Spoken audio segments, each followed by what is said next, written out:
if I'm going to retire and I want to pick up and I want to relax, if I want to semi-retire, this is basically what I'm looking for. Is, behind us is the beautiful beaches of Miami.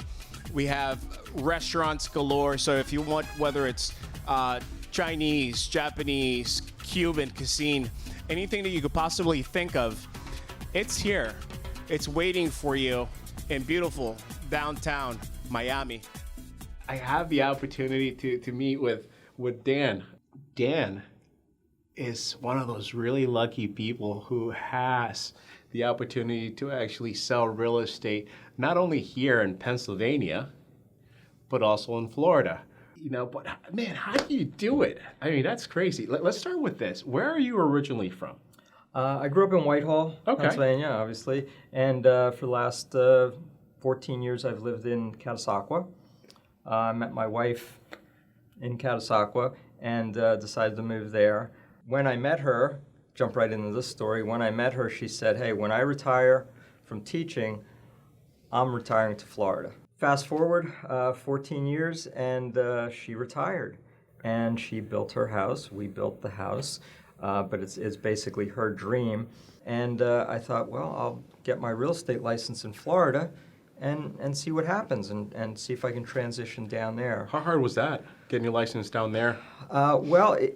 When I got my license here, it was a little bit easier because I wasn't working. I was laid off from my previous job in the IT field. And so I had the time to study. Right. But then working in real estate and traveling back and forth, building a house and doing all that, I had to study for this test. It took me 14 months. Oh my goodness. So I was panic-stricken. It seemed a lot harder than the Pennsylvania course. There were a lot more details, a lot more math problems that I had to figure out. And but you've done it. I took there. Yeah, I took the test, and it was much easier than I thought it'd be. That's awesome. So tell me a little bit about real estate in Florida. Is it night and day when you're up there? The agreement of sale, the transaction. How much different is it? It's much more streamlined, it seems. They have something called the as-is agreement of sale. Okay.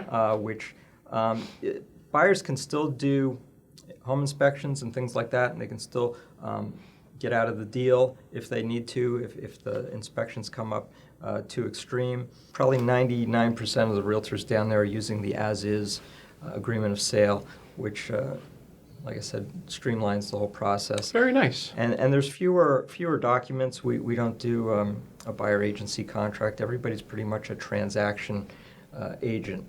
Okay. Unless otherwise specified. Tell me a little bit, or tell everybody a little bit about how you were able to do spend your time. How much time do you spend up north as opposed to how much time do you spend down south, and how does that change from summer to winter? Well, in the spring and fall, I was here in Pennsylvania probably about 3 weeks out of the month, and down in Florida for 1 week. Now that it's winter up here, I don't want to be here.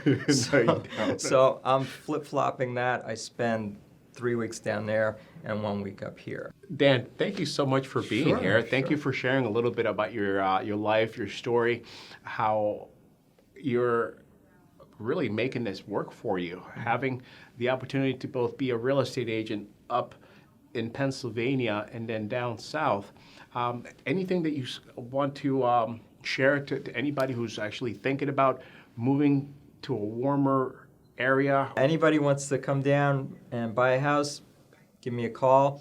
Anybody looking to be a realtor down there, also give me a call. I can help you out. I can give you advice, and maybe we'll work together. That's pretty awesome. Yep. Yeah, thank you so much.